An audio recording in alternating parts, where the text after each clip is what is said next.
1.68 million.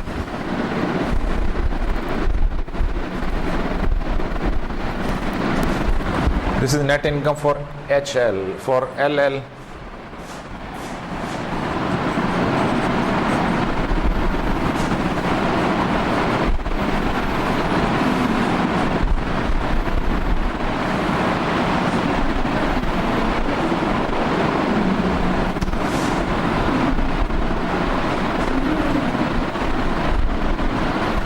EBIT minus tax, EBIT minus interest is EBT minus tax,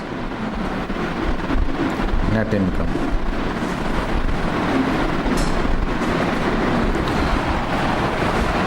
Interest is 600,000.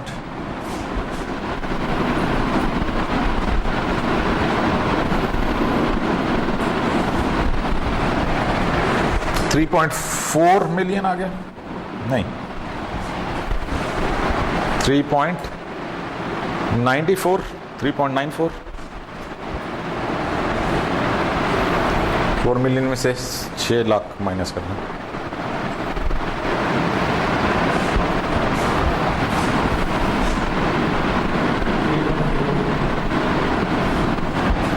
ये 6 लाख है ना ये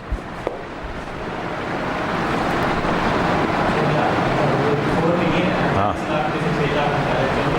34 3.4 okay इसका 40%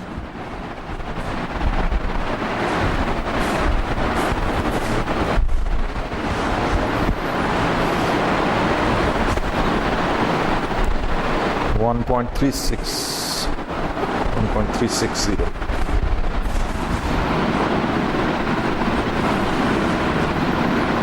net income 1680 2040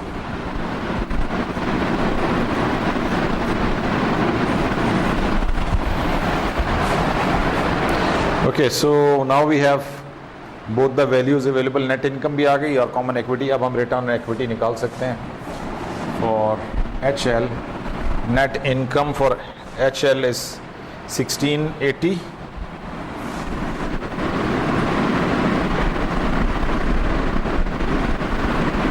and equity is 10 million.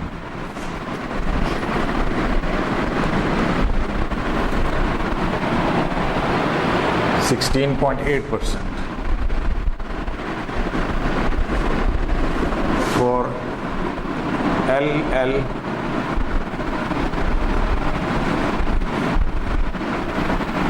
net income 2,040,000.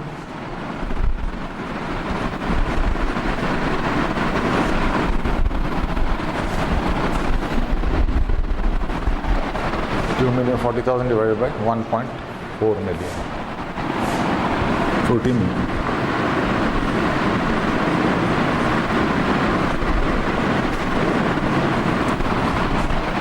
And 14.6%.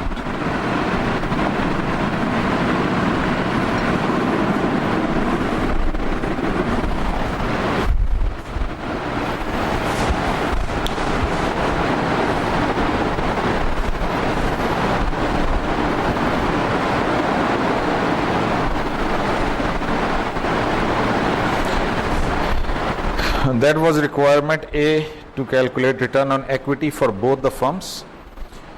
Requirement B, observing that HL has a higher return on equity. HL में return on equity 16.8 है, यहाँ पे 14.6 है, तो HL की return on equity ज़्यादा आ रही है. और remember HL का debt भी ज़्यादा है, वो 50% डेट पे है, उसकी रिटर्न ऑन इक्विटी 16.8 है. लो लीवर्ड फर्म जो है वो 30% डेट पे है और उसकी रिटर्न ऑन इक्विटी 14.6 है.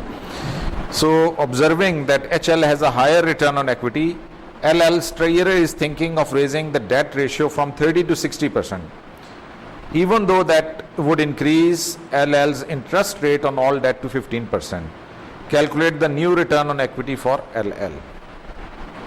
ठीक है, यानी वो जो उसके फाइनेंशियल जो उनके मैनेजर्स हैं उन्होंने ये ऑब्जर्व किया, उन्होंने कहा यार ये इनका डेट ज़्यादा है तो उनका रिटर्न ऑन इक्विटी भी ज़्यादा है, हमारा डेट कम है तो हमारा रिटर्न ऑन इक्विटी भी कम है, तो हम क्यों ना अपने डेट को इंक्रीज़ कर लें ताकि हमारी भी रिटर्न ऑन इक्विटी बढ़े।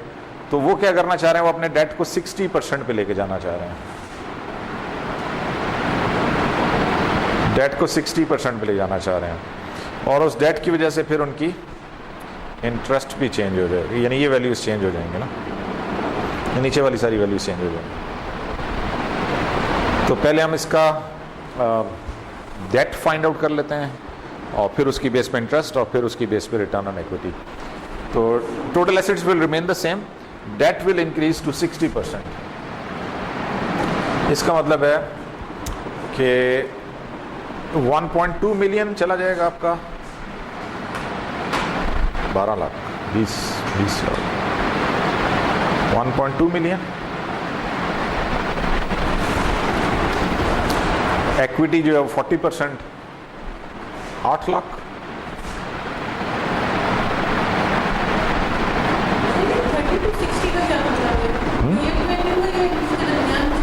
नहीं 30 था ना उनका, पहले 30% था, उसको इंक्रीज करके वो 60%, 30 to 60, 30 से इंक्रीज करके 60 पे जाना चाह रहा है। तो ये डेट तो 60% हो गया, और अब इसका जो इंटरेस्ट है वो चेंज हो जाएगा। 1.2 मिलियन लोन है, इस पे 15% इंटरेस्ट देना पड़ेगा।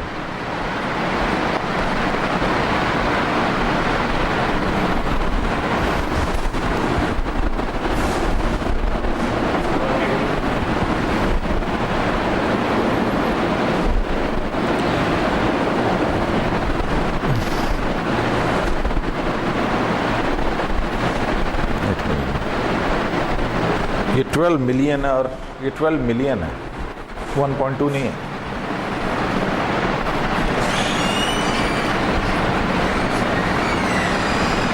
ये 12 मिलियन है और ये 8 मिलियन है। 12 मिलियन का 15%,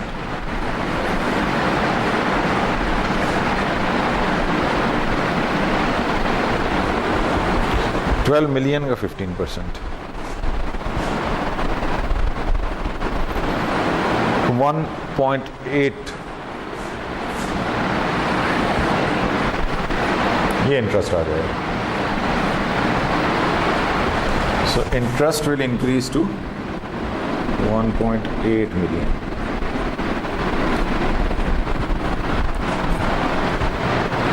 EBT 2.2 million.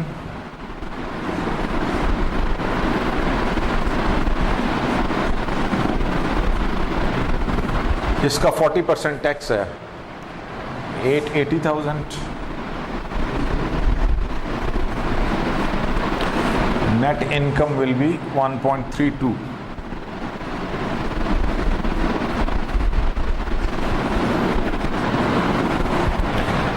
Okay, so the new return on equity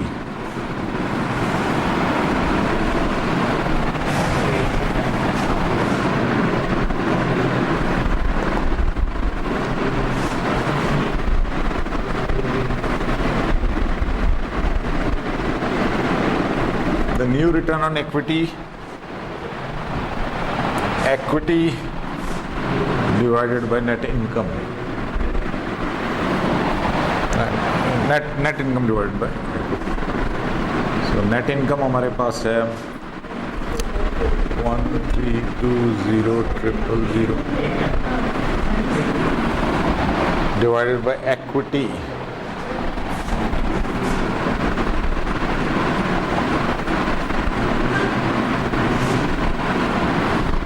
16.5%.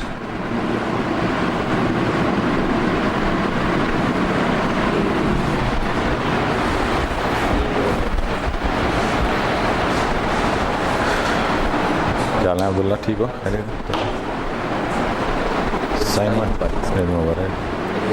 ठीक। अच्छा जी, अब ये जो हमने एक्सरसाइज की, इससे एक और पॉइंट पता चला कि 50% डेट पे रिटर्न ऑन इक्विटी हायर था, जब 60% पे गए तो रिटर्न ऑन इक्विटी से कम हो गया। 50% पे 16.8 था, अभी 16.5 हो गया। इससे ये पता चला कि वो हमने एक और कंडीशन डिस्कस की थी कैपिटल स्ट्रक्चर के अंदर कि जब आप डेट इंक्रीज करते हैं तो आपकी रिटर्न ऑन इक्विटी इंक्रीज करती है उस वक्त तक जब तक आपकी कॉस्ट ऑफ डेट जो है ना उसके रिटर्न से ज़्यादा रहता है। यानी डेट बढ़ाने से आपकी कॉस्ट ऑफ डेट भी तो बढ़ गई ना, 15% पे चला गया रेट, तो उसकी वजह से फिर आपका रिटर्न ऑन इक्विटी बढ़ने के बजाय कम हो गया। तो एक सर्टेन पॉइंट तक आपका जो है वो रिटर्न ऑन इक्विटी इंक्रीज करता है डेट के, तो ही ना, लेकिन उसने तो उसकी जो मोटिवेशन थी वो तो उससे थी, 50% से थी ना, उसको देख के उसने बढ़ाया था ना कि जी हमारा 30% डेट है तो हमारा तो रिटर्न ऑन इक्विटी कम है। वो फर्म HL 50% डेट ले रही है और उसका 16.8% है, तो उसको देख के उन्होंने अपना डेट बढ़ाया था। तो डेट उन्होंने जब बढ़ाया वो 60% पे चले गए, तो 60% पे जाने के बाद वो उससे कम हो गया जो कि 50% पे था। तो इससे ये पॉइंट भी वाज़ेह हो गया कि जब आप डेट इंक्रीज करते हैं तो up to a certain point आपका रिटर्न ऑन इक्विटी इंक्रीज करता है, लेकिन फिर वो डिक्लाइन होना शुरू हो जाता है। उसकी वजह ये कि फिर आपकी कॉस्ट ऑफ डेट बढ़ना शुरू हो जाती है, और कॉस्ट ऑफ डेट जब बढ़ती है तो नेट इनकम को एडवर्सली इफेक्ट करेगी ना, तो उस वजह से फिर वो आपकी रिटर्न ऑन इक्विटी जो है ना उसको एडवर्स इफेक्ट लग जाता है।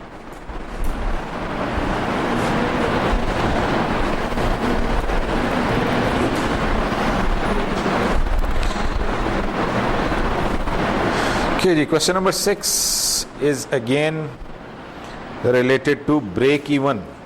हमने ब्रेक इवन का पहले एक क्वेश्चन किया था, उसमें हमने क्वांटिटी फाइंड आउट की थी। अभी फिर एक और क्वेश्चन आ गया ब्रेक इवन का। The weaver company, watch company sells watches for $25, यानी ये प्राइस है उसकी प्राइस।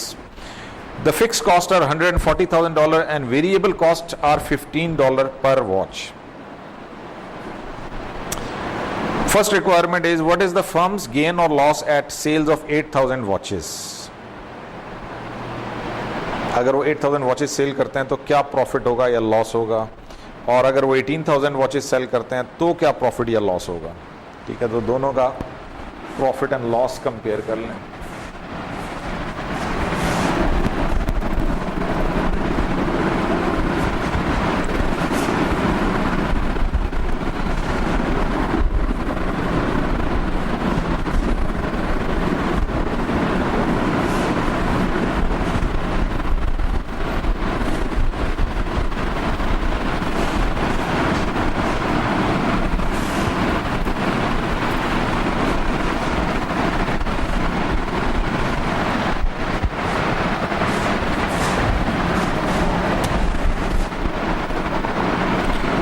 अच्छा, अगर 8,000 वॉचेस हैं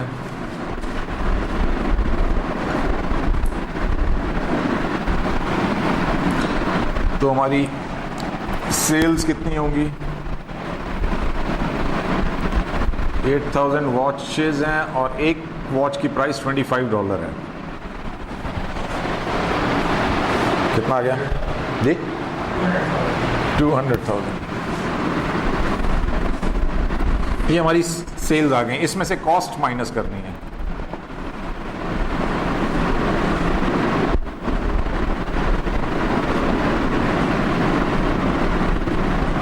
फिक्स्ड कॉस्ट तो है 140,000।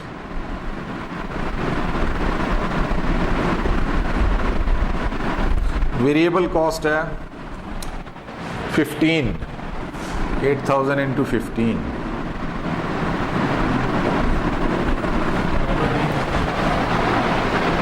कितना आ गया?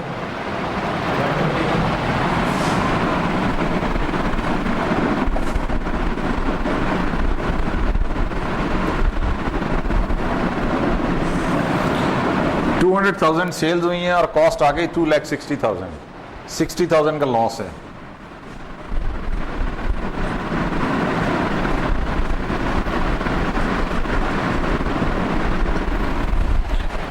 अगर 18,000 वॉचेस सेल करें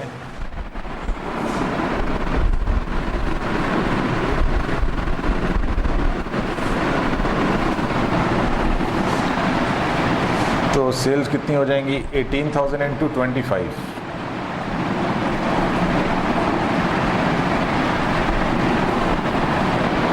ये कितना आ गया?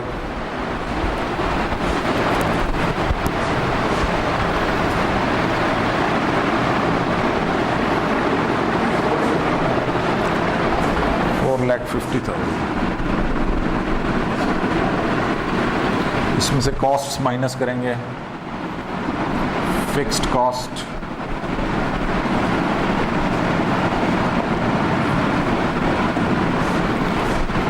तो सेम रहेगी, वेरिएबल कॉस्ट 18,000 इंटू 15,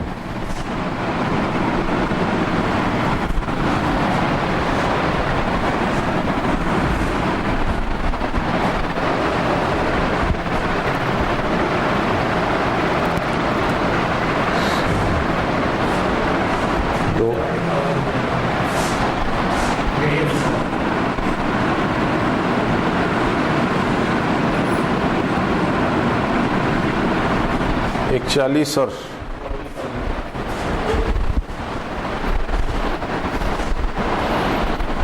270, ठीक है।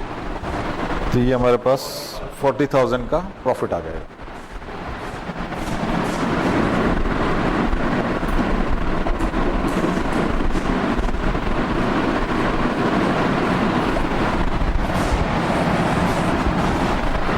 $8,000 वॉचेस सेल करें तो लॉस आता है 60,000 का।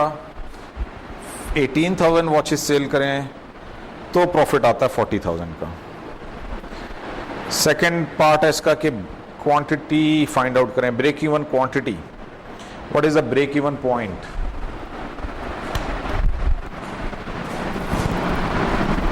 Break even quantity is equal to fixed cost divided by price minus variable cost. Fixed cost 140,000,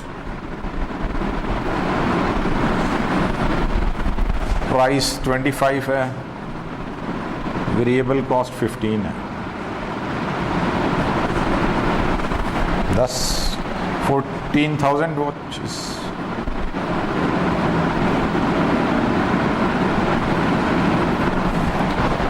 अगर कंपनी $25 की वॉच सेल करती है और उसकी वेरिएबल कॉस्ट $15 है, तो उसको 14,000 वॉचेस सेल करनी होंगी to attain the break even. ठीक है। और अगर हम इसकी अमाउंट निकालना चाहें कि कितनी अमाउंट की सेल हो, सेल्स ब्रेक इवन,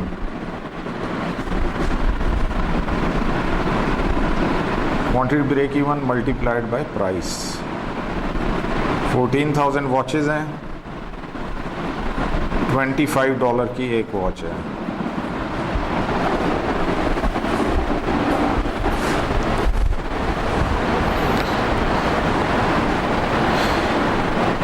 $3,50,000 की सेल चाहिए फॉर ब्रेक इवन।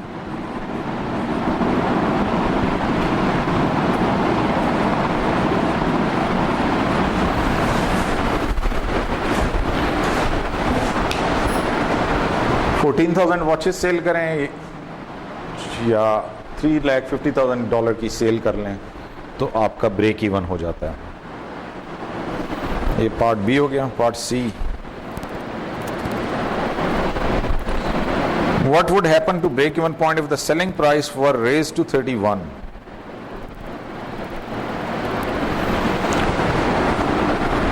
यही पॉइंट है, सेलिंग प्राइस 31 हो जाए तो ब्रेक इवन क्या हो जाएगा? ये पार्ट सी में पूछ रहा है।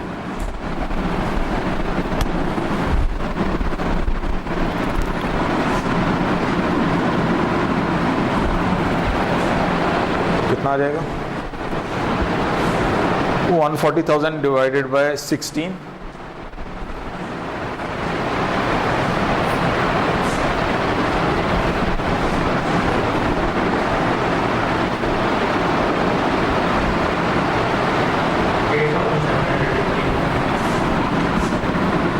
8750 वॉचेस। अगर कंपनी अपनी प्राइस बढ़ा सके, ठीक है, प्राइस को 25 से 31 पे ले जाए और वो सेल्स को इफेक्ट ना करे, सेल्स उतनी ही हो रही हैं, तो फिर क्या होगा, ब्रेक इवन आपका नीचे आ जाएगा। थोड़े यूनिट्स पहले आप 14,000, पहले आपको 14,000 यूनिट सेल करने पड़े थे ब्रेक इवन के लिए। अगर आप प्राइस बढ़ा सकते हैं तो अब आप 8,750 यूनिट सेल करके ब्रेक इवन कर सकते हैं। पार्ट 4 है, what would happen to the break even point if the selling price were raise to 31 but variable cost raise to 23। यही सिचुएशन है, यहां पे चेंज आ गया। ये पार्ट डी,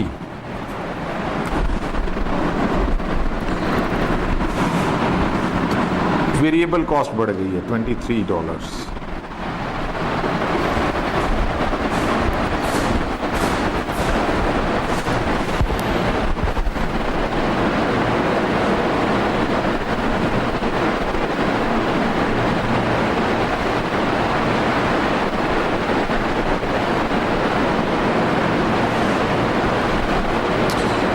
$17,500 यूनिट्स।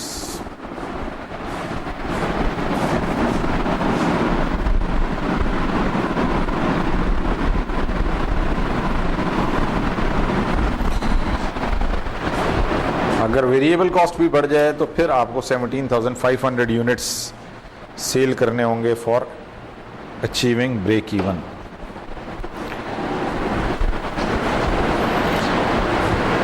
ठीक है, तो ये आप देख सकते हैं ब्रेक इवन के लिए डिफरेंट सिनेरियोज के साथ वेरिएबल कॉस्ट चेंज हो तो उसका ब्रेक इवन पे क्या फ़र्क पड़ेगा, प्राइस चेंज होगी तो उससे क्या फ़र्क पड़ेगा।